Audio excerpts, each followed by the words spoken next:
Olá, tudo bem com você? Bem-vindo a mais um encontro de estudos da Bíblia. Nós estamos estudando sobre soteriologia. E nós já estudamos um pouco de cristologia, um pouco de trindade, mas hoje o nosso estudo será mais sobre soteriologia. Esse é um estudo difícil, não é fácil. Se você tiver a Bíblia em mãos e quiser acompanhar, o livro de 2 Pedro, capítulo 3, no verso 14 em diante. Por essa razão, irmãos, deixa eu só fazer uma configuração da câmera aqui melhor. 2 Pedro 3,14.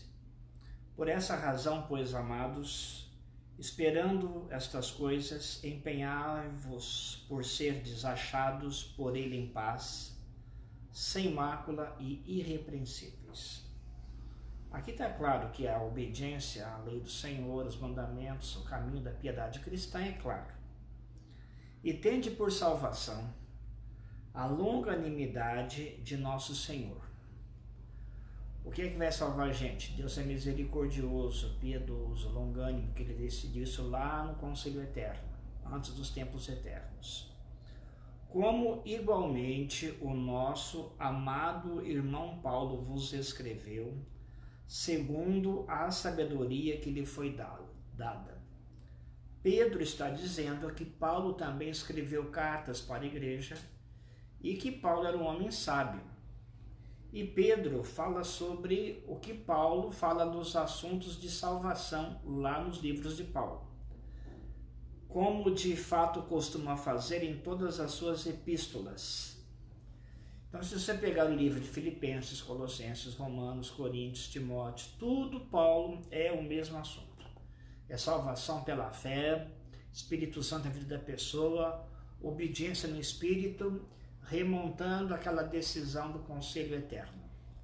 Mas uma coisa que Pedro fala sobre o estudo da salvação é assim, nas quais há certas coisas difíceis de entender. Então veja, Pedro está dizendo que ler Paulo não é fácil, é difícil. Que os ignorantes e instáveis deturpam, como também deturpam as demais escrituras, para a própria destruição deles. Então, o contexto da salvação não é fácil você entender. E você vai dizer do que um carro é feito. Um carro é feito de borracha, de óleo, de vidro, de tecido, de lata. Um carro é feito de muitas coisas, de vários materiais. Assim também, se você for limitado a apenas um ponto de vista, restrito a alguma coisa, um cara pode provar, o carro é feito de borracha e mostra o pneu. O outro diz, não, o carro é feito de tecido e mostra o banco. O outro diz que é de vidro e mostra o para-brisa. O outro mostra que é de lata e mostra a lataria. O outro mostra o reservatório de óleo e diz, ó, tem óleo. Tudo isso é verdade. Então, soteriologia é um assunto muito complexo, muito amplo e que não é apenas uma coisa, um detalhe, é amplo. Então veja bem que Pedro diz que é difícil entender Paulo. Agora Paulo, sabe o que ele fala dos escritos dele? Está em Hebreus 5. Hebreus 5, no verso 11. A esse respeito, temos muitas coisas que dizer e difíceis de explicar, porquanto vós tendes tornado tardios em ouvir. Olha bem o que fala Paulo. Paulo diz que é difícil estudar o assunto, explicar Melquisedeque, sacerdócio de Melquisedeque, Cristo Santuário Celestial, o conselho eterno, tudo isso é difícil, não é fácil. Então veja, nós estudamos na última aula que Deus não mente, o Deus que não pode mentir. Depois também vimos que é impossível que Deus minta. E em Hebreus 6, verso 17, eu acho que você tem que meditar muito nesse texto, a sós, você e Deus. Aí no 6:17 de Hebreus diz: por isso Deus, quando quis mostrar mais firmemente aos herdeiros da promessa, veja o que? A imutabilidade do seu propósito, sem interpôs com juramento. O que ele quer dizer? Deus não mente, mas as pessoas ficam desconfiadas. Então Deus jurou. Como não tem ninguém acima dele, ele jurou por ele mesmo. Mas Deus não precisa jurar. Por quê? Porque ele não pode mentir. Esse juramento, Paulo está dizendo, que é para nos convencer mais. E é como se fosse uma declaração de amor exacerbada, dizendo o seguinte: eu prometi salvar você sem obras em Cristo, de graça. E eu vou te salvar. Então, nesse contexto, nós temos que entender bem esse conselho celestial lá atrás. Não é fácil. Nós vimos ontem 2 itens do conselho de Deus. Primeiro, a criação do mundo, depois o plano da salvação. O plano da salvação. Mas existem também outras coisas que eu gostaria de falar com você nesta tarde aqui. Veja bem, nesse contexto, o Pai continua soberano, apesar dele ter dado a Cristo todas as coisas, apesar de Cristo ser o herdeiro de todas as coisas. Não nos esqueçamos de Colossenses 2:4, 2:8, que ninguém pode nos enganar com relação à pessoa de Deus, só existe Jeová. Então o que acontece? Jeová é o Deus verdadeiro. Jeová é o Deus forte. Jeová não mente. Então o que acontece? Quando Jeová fala, quando Deus fala em Hebreus 1:2, lá diz que nós estudamos ontem, Hebreus 1:1 diz assim, olha: havendo Deus falado muitas vezes, de muitas maneiras aos pais e pelos profetas, né? Nos últimos dias agora nos falou pelo Filho. Veja, Deus fala a nós hoje nos falou na época ali pelo Filho. E Deus não mente, Deus só fala a verdade. Por isso que o Filho é chamado de Verbo de Deus, que é a verdade, porque Deus não mente. Ele fala: eu sou o caminho, a verdade e a vida. A palavra, Bíblia, é a verdade que ele fala, é a verdade. Logo, quando você vê Deus, quando você vê Jesus, você vê a verdade. Você está vendo Jeová falando. Jeová falando a verdade com você é o Senhor Jesus Cristo. Por isso, um dos raciocínios mais claros é você saber que Deus não mente, que ele fala a verdade e que Jesus é verdade. Ele é o verbo de Deus, ele é o verbo, ele é a palavra. Eu quero dizer com isso que Jesus é Deus, porque ele é a palavra de Deus. Ele é o próprio Deus, o único Deus trino, que diz a Bíblia não tem explicação. Mas veja, lá naquele conselho, quando o Pai então entregou a Cristo todas as coisas, João 3,35, quando em Colossenses 1, do 14 em diante, ele entrega tudo para Cristo. E lembre que tem a criação do mundo. No princípio, né, que esse conselho criou os céus, Deus, os céus e a terra. E Gênesis 1, verso 1, diz que quem criou foi Deus, porque todos participaram, porque é um só. É um só Deus, mas em 3 pessoas separadas e distintas. Naquele momento, então, o que acontece?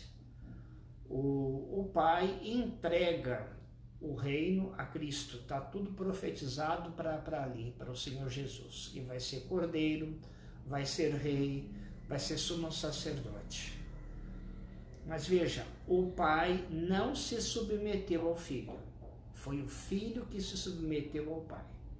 Então vamos ler isto em 1 Coríntios 15, do verso 24 em diante. Para você ver que o Pai continua sendo soberano do universo. 1 Coríntios 15, do verso 24 em diante. Aqui, o que está falando? fala sobre o final dos tempos. Aqui já chegou o milênio, o juízo final, vai cair o fogo. Jesus, está em Filipenses 2, todo joelho dobrará perante Cristo. Toda língua confessará que Jesus é o Senhor.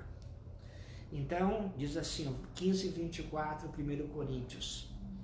E então virá o fim, quando ele, Jesus, entregar o reino ao Deus e Pai.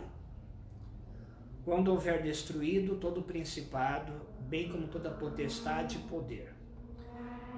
Porque convém que ele reine até que haja posto todos os inimigos debaixo dos pés. O último inimigo a ser destruído é a morte. Porque é que ele tem que reinar até que os inimigos sejam destruídos? Porque isso faz parte do plano da salvação. Os remidos e os que se perderam. Ele tem que reinar porque Melquisedeque é rei e sacerdote. E Jesus entra no santuário celestial, além do véu, diante do Pai, com o sacerdócio de Melquisedeque. Melquisedeque é rei e sacerdote. Então convém que ele reine, porque ele reinando e sendo da ordem de Melquisedeque, além do véu, como nosso sumo sacerdote, ele então garantirá a vida eterna àqueles que acreditaram. Nós teremos o perdão de Deus de todos os nossos pecados. Por isso que ele tem que é conveniente, convém. Não é a expressão conveniente, está com a semântica inadequada, na verdade. Esse convém aqui quer dizer, é necessário que ele reine, porque é assim que Deus quer. O verso 27, porque todas as coisas sujeitou debaixo dos pés. E quando diz todas as coisas lhe estão sujeitas, certamente exclui aquele que de tudo lhe subordinou, que é o Pai. Quando, porém, o fogo acabar, tiver a nova terra, tudo certinho lá, todas as coisas lhe estiverem sujeitas, então o próprio Filho também se sujeitará àquele que todas as coisas lhe sujeitou, para que Deus seja tudo em todos. Então o que acontece? O próprio Filho então agora vai voltar a se sujeitar ao Pai, depois do milênio. Por que é assim? Vamos pegar João capítulo 3, 13, verso 3. 13, verso 3. Diz assim: sabendo este que o Pai tudo confiara às suas mãos, e que ele viera de Deus e voltava para Deus. O Senhor Jesus, ele veio de Deus e ele voltaria então para Deus. E quando então ele devolve o reino ao Deus e Pai, leiamos agora João 17, verso 5, diz assim: e agora glorifica-me, ó Pai, contigo mesmo, com a glória que eu tive junto de ti antes que houvesse mundo. Quer dizer o seguinte, então Cristo, ele volta para aquela glória que existia antes do conselho, porque no conselho teve a criação do mundo. E a glória que Cristo pede aqui é a glória antes da fundação do mundo, quando é um Deus só, é só Jeová. Mas no plano da salvação, para que haja salvação ao pecador, é necessário que Deus então vai se revelar, que é o mistério revelado. Qual é o mistério revelado? Que Jeová é um, mas que agora é revelado em 3 pessoas. E as 3 pessoas da Trindade, elas dão tudo para nos salvar. Por quê? Porque o pecado é uma coisa muito grande. O pecado é muito maior do que você possa imaginar. E o pecado não é só a condição humana de estar afastado de Deus, também é isto. O pecado, nossa dificuldade, também é transgredir a lei de Deus, também é isso. Mas também nós temos todas as potestades das trevas lutando contra a igreja todo dia, o dia todo. Desde que Satanás foi expulso do céu, ele saiu do céu, que ele está lutando para estragar e destruir a igreja de Cristo. Então você não pense que o seu problema se limita às suas dificuldades de saúde, dificuldades financeiras, dificuldades emocionais da sua vida. Seu problema é muito maior do que isso. Você está morrendo, envelhecendo ou ficando doente. E ainda por cima você tem uma hostes de demônios que querem destruir você, querem destruir o mundo. Então o que acontece, irmãos? Somente o Deus forte pode nos proteger. O Salmo 91, o que ele fala? Ele diz que Deus ele vai salvar, guardar, não deixar que nenhuma praga chegue à tua tenda.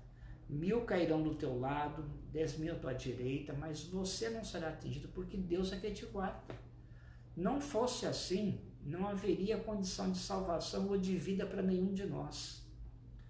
Nesse conselho também de Deus, lá atrás, que não pode ser mudado, nós vemos em Efésios 3:11, o eterno propósito que é em Cristo, onde Deus criou, e criou para salvar, porque é interessante que a criação e a salvação estão juntas, e novos céus e nova terra, ou seja, está planejado também lá no céu, naquela reunião lá na eternidade, uma segunda criação, novos céus e nova terra. Por quê? Porque Deus já planejou tudo para você. Uma outra coisa que é importante você saber, nesse conselho Deus também definiu o local das moradas dos homens. Deus decidiu onde seria Salvador, São Paulo, Paris, Nova York, Tóquio. Leiamos Atos 17.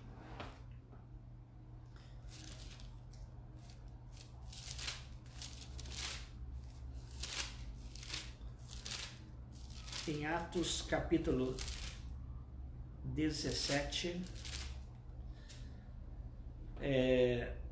diz assim, isso daqui está já no projeto da criação, no verso 26, de um só que Adão fez a raça humana, para habitar sobre toda a face da terra, havendo fixado os tempos previamente estabelecidos e os limites da sua habitação. Duas coisas são aqui, ó. Os tempos previamente estabelecidos e os limites da sua habitação. Onde surge uma cidade, um país, e quando surge uma cidade ou um país, Deus decidiu lá no conselho eterno. Para você ver que a ata desse conselho, ela é muito grande, ela é muito ampla.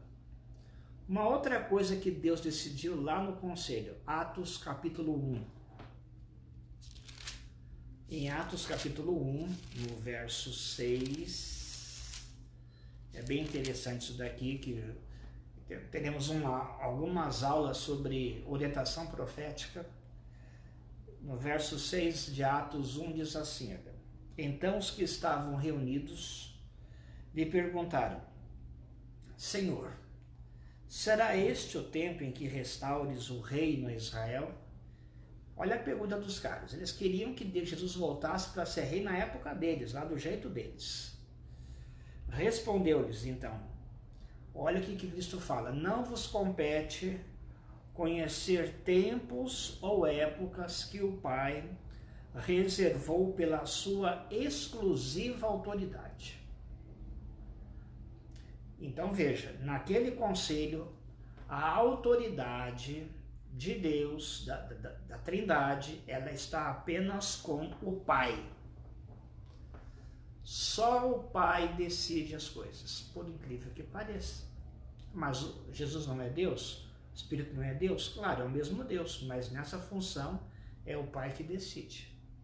A profecia, o que ela é? É uma luz que ilumina em lugar escuro. Só que antes da gente ir para o livro de Pedro, para ler falar sobre profecia, eu quero que você veja o seguinte, nós tivemos uma aula que eu falei para você que se você não tem Espírito de Cristo, você não é de Cristo. Jesus fala o seguinte, João 3, verso 5, só vai para o céu quem nascer da água e do Espírito. Então o fator determinante final para a salvação é o Espírito Santo. Cristo responde o que para eles em Atos 1:8? Mas recebereis poder ao descer sobre vós o Espírito Santo. A preocupação do cristão não tem que ser profecias em exagero, tempos, épocas, estações. Isso é importante, mas o principal é buscar a salvação em Cristo e o Espírito Santo. Esse é o ponto 1. O que adianta você saber que Cristo vai voltar, até saber a data dele, se você vai estar perdido? Nada. Você precisa saber que o mais importante é você estar salvo e preparado. Vamos para o livro de Pedro, 2 Pedro. 2 Pedro, capítulo 1, tá? Aqui está falando um pouquinho sobre Trindade, sobre glorificação de Cristo e profecia lá da reunião do Conselho Eterno, onde tem a agenda. Para que serve a profecia? A agenda de Deus, para saber o futuro. Vamos lá, no verso 16 em diante, do 16 ao 21. Porque não vos demos a conhecer, segundo Pedro 1:16. Repetindo, porque não vos demos a conhecer o poder e a vinda de nosso Senhor Jesus Cristo, segundo fábulas engenhosamente inventadas, mas nós mesmos somos testemunhas oculares da sua majestade. Eles viram a glória de Deus. Eles viram a glória de Cristo na transfiguração. Colossenses 2:9 diz, nele habita corporalmente toda a plenitude da divindade. E Pedro está dizendo aqui que eles viram essa glória sair de dentro de Cristo. Pois ele recebeu da parte de Deus Pai honra e glória, quando pela glória excelsa lhe foi enviada a seguinte voz, este é o meu Filho amado, em quem me comprazo.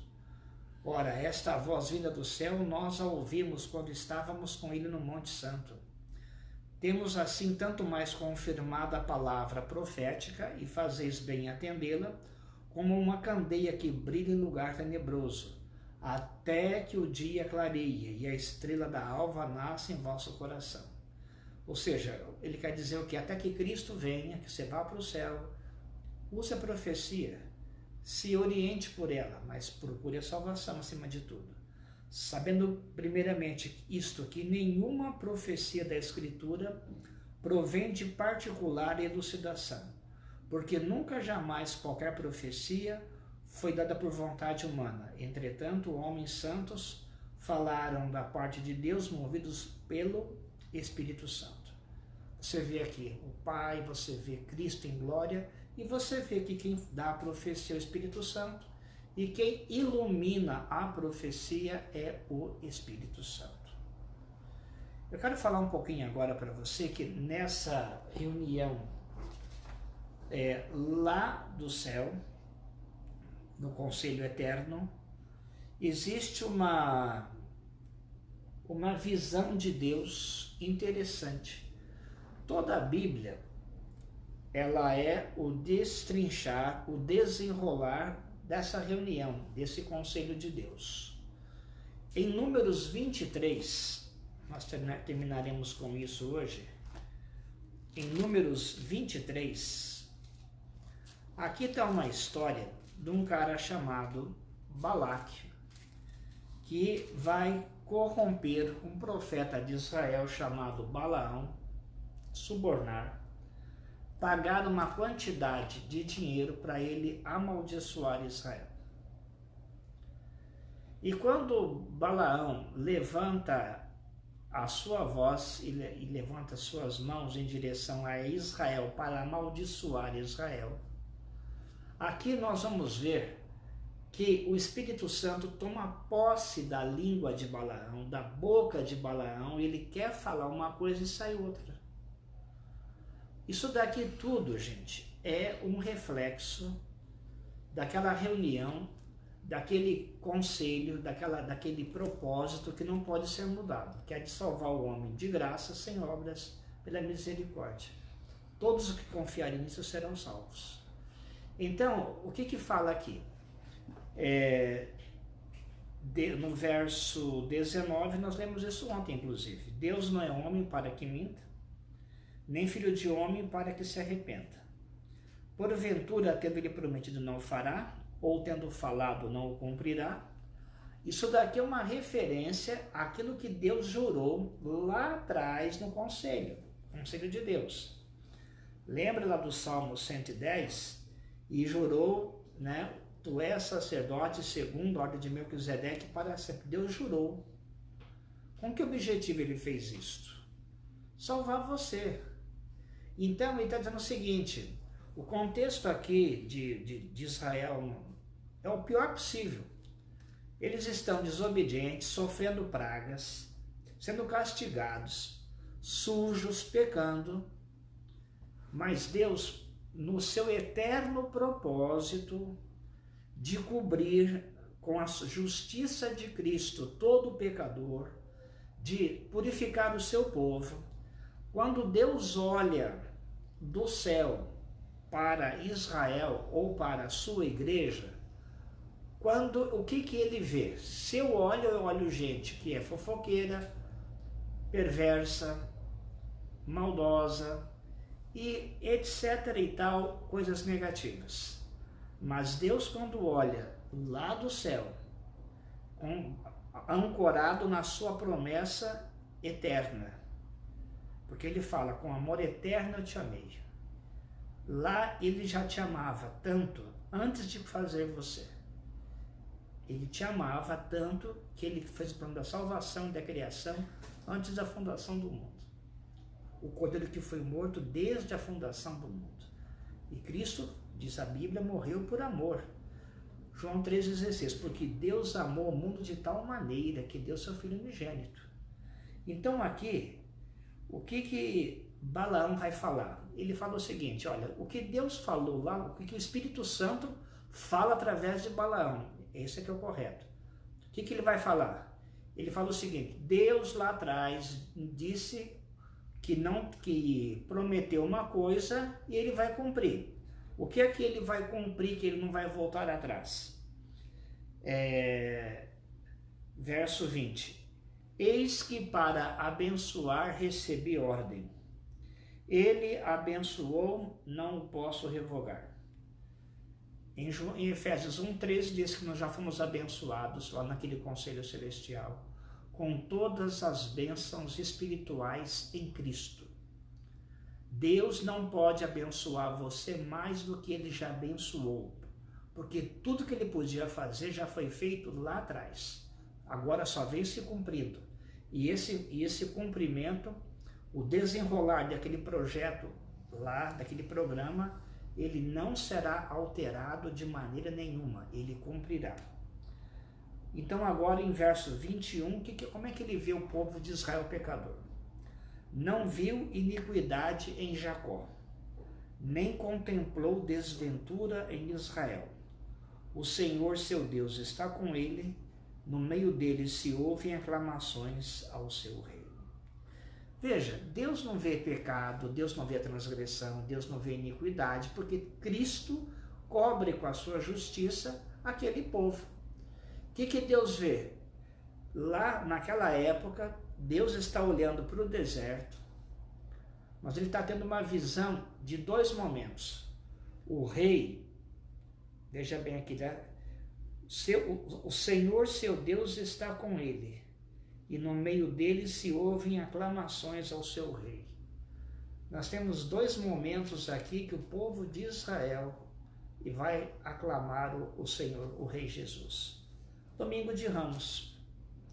Em Domingo de Ramos, o que está acontecendo? Cristo entra, Israel clama, dá glórias a Deus porque Jesus está ali. Jesus na reta final, na semana final da cruz. Veja que a visão de Deus é uma, a nossa é outra. E lá no final dos tempos, a sua igreja, no final dos tempos, o povo de Israel, todo mundo salvo ali na frente. E salvos também de todos os povos. A Bíblia fala, a minha casa será uma casa de oração para todos os povos. haverá salvos de todas as nacionalidades no mundo, de todos os tempos, de todas as eras e de todas as etnias. Então esse reino, né? Deus vê de que forma? Deus vê desse jeito. E quem está controlando isso daí tudo? O Pai. Vamos ler, eu preciso falar de uma coisinha, João 5, verso 30. Para você ter uma ideia de como a gente tem que seguir o planejamento do plano lá. Qual é o plano? O Pai fica no comando. Em João 5,30 assim, olha. Eu nada posso fazer de mim mesmo. Na forma, porque ouço, julgo. O meu juízo é justo, porque não procuro a minha própria vontade, e sim a vontade daquele que me enviou. Quem está no comando de todas as coisas, acima de tudo, é Deus o Pai. Na oração, com quem você conversa? Com o Pai. Como é que ele ensina? Pai nosso que estás nos céus. Então, se você fala com o Pai, quem que você espera que ele atenda? João 14 fala, tudo que pedirdes em meu nome, eu o farei. Porque ele também é o Pai. Filipe perguntou, mostra-nos o Pai, e Cristo fala, olha, já estou aqui. Quem vê a mim, vê o Pai. Nós somos a mesma pessoa, o mesmo Deus. Eu sou o verbo de Deus, eu sou a verdade, estou falando com vocês aqui. Eu sou o Pai aqui com vocês. E depois o Espírito é o Pai dentro da gente, porque tudo é o mesmo Deus. E sem explicações humanas, por favor, para isto. Eu termino agora, realmente, nesse conselho. Me dê, por favor, mais um minuto. No conselho de Deus, que ele prometeu lá atrás cumprir tudo que ele queria, que ele seria imutável, em Isaías 25:1, eu ia falar amanhã, mas para terminar o assunto hoje, eu já termino agora, em Isaías 25, verso 1, aqui está o momento final de se cumprir tudo que o conselho prometeu. Esse rapaz Isaías aqui, esse menino que morreu cerrado ao meio, um jovem de 17 anos, segundo dizem, escreveu coisas que ele não entendeu. Só quando ressuscitar e for para o céu que ele vai entender o que ele escreveu. Isaías 25:1 diz assim, ó Senhor, Tu és o meu Deus.